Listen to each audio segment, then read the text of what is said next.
Isha foundation में है जरा। बिल्कुल अभी दिखाते हैं थोड़ी देर में, लेकिन अमलेंदु जी जरा आपके पास आना चाहता हूं।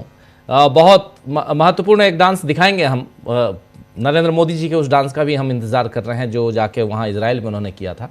लेकिन यहाँ राजनाथ सिंह जी के डांस को भी आप लोग देखेंगे, थोड़ी देर में हम दिखाते हैं। ज़रा अमलेंदु जी राकेश जी की आवाज़ वो करो। ये सर जी, इजराइल, हमारे प्रधानमंत्री के इजराइल दौरे की सूचना भी इजराइल के प्रधानमंत्री ने दे दी एडवांस में। भारत सरकार ने नहीं बताया कि नरेंद्र मोदी इजराइल जा रहे हैं, उन्होंने तारीखें भी बता दी हैं। जी जी बिल्कुल बिल्कुल।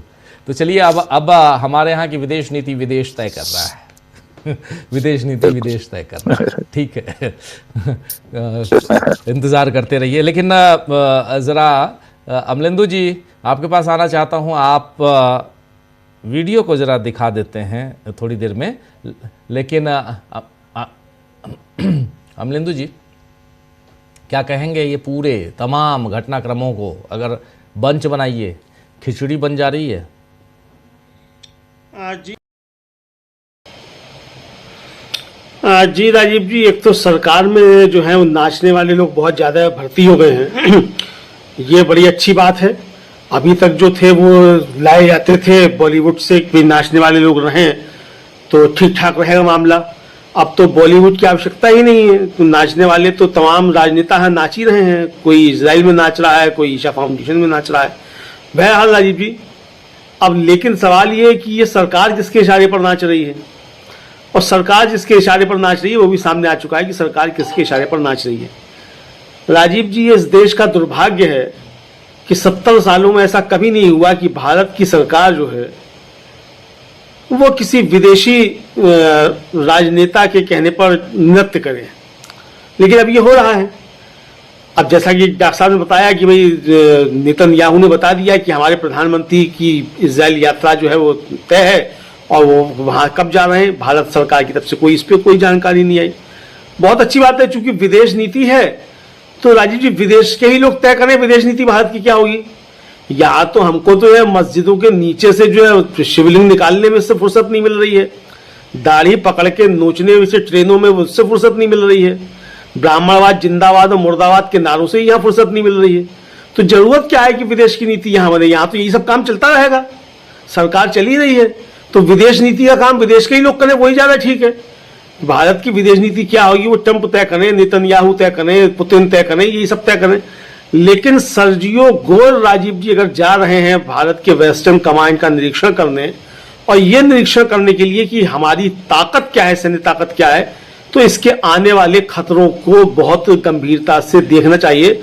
मोदी जी तो खैर उनके दोस्त हैं ट्रंप साहब के, तो इसलिए उन्हें तो कोई खतरा नहीं है, लेकिन देश को खतरे बहुत ज्यादा हैं। ईरान के साथ जो युद्ध चल रहा है या युद्ध की स्थितियां अमेरिका की बनी हुई है राजीव जी, उसमें ईरान ने खुलकर यह आरोप लगाया कि वो जो अंतरराष्ट्रीय परमाणु एजेंसी है IAEA, उसके चीफ जो थे, जब वो वहां के परमाणु ठिकानों का निरीक्षण करने के लिए पहुंचे, क्योंकि संयुक्त राष्ट्र की एजेंसी है उस पर हस्ताक्षर करता है ईरान, वो जब वहां निरीक्षण करने के लिए पहुंचे, उसके बाद वहां के परमाणु ठिकानों की सूचना अमेरिका तक पहुंची। ये सीधा सीधा ईरान ने आरोप लगाया और उसके बाद उसके परमाणु ठिकानों पर हमले हुए।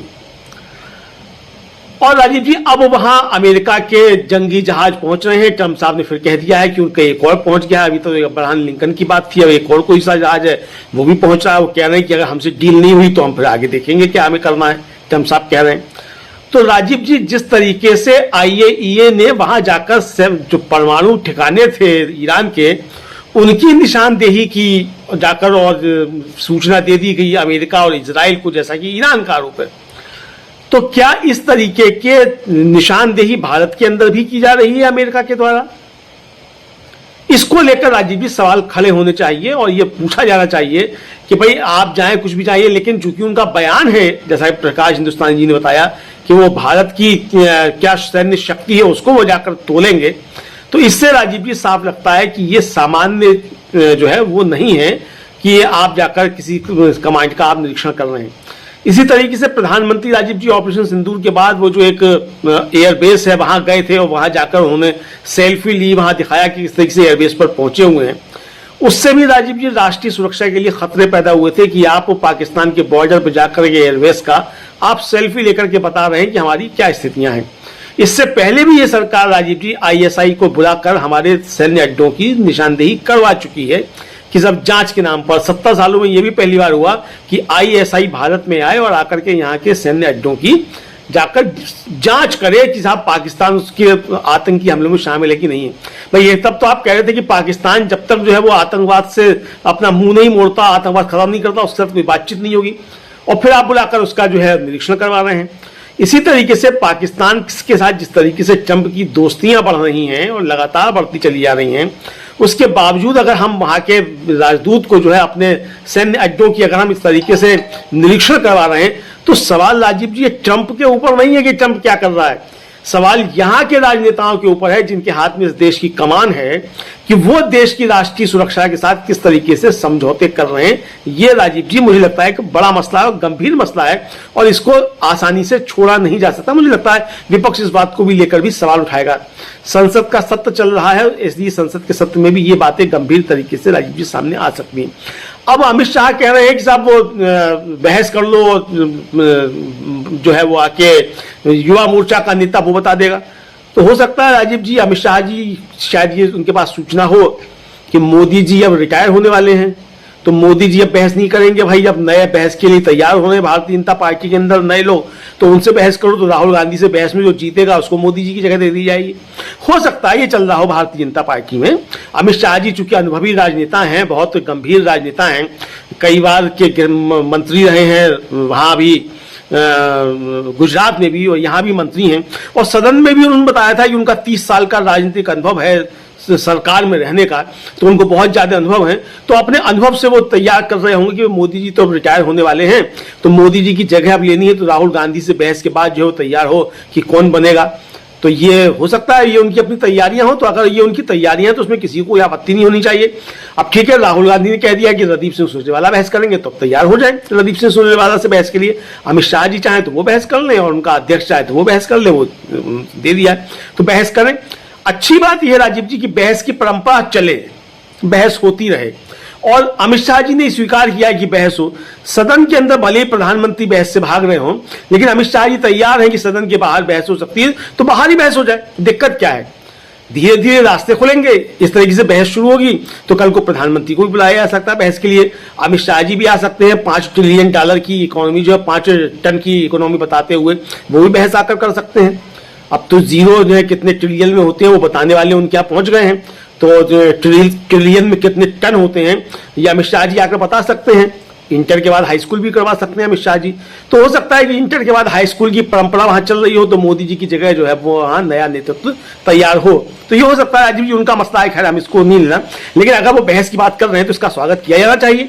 अमित शाह जी तैयार हो गए बहस के लिए, अब कागज पत्थर के साथ आए। बिल्कुल बिल्कुल, तो यही है। तो मोदी जी का हो सकता है कि प्रमोशन होने वाला हो, इंटर के बाद हाई स्कूल होने वाला हो, क्योंकि ये काम करते रहते हैं अपने अमित शाह जी, तो ये हो सकता है। तो इसलिए मुझे लगता है कि इसका स्वागत किया चाहिए। स्वागत तो इस बात का है कि बहस के लिए तैयार हुई है भारतीय जनता पार्टी राजीव जी, कि बहस कर सकती है।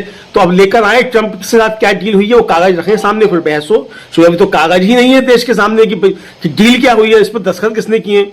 मोदी जी ने दस्तखत किए हैं कि जयशंकर साहब वहां जाके दस्तखत कराए हैं, कि अमित शाह ने इस पर दस्तखत कर दिए, पीयूष गोयल ने दस्तखत कर दिए। आखिर जब डील हुई है तो दस्तखत तो हुए किसी ना किसी के, तो यही बता दें भाई, चलिए बहस पे इतना ही बता दें कि दस्तखत किए किसने हैं।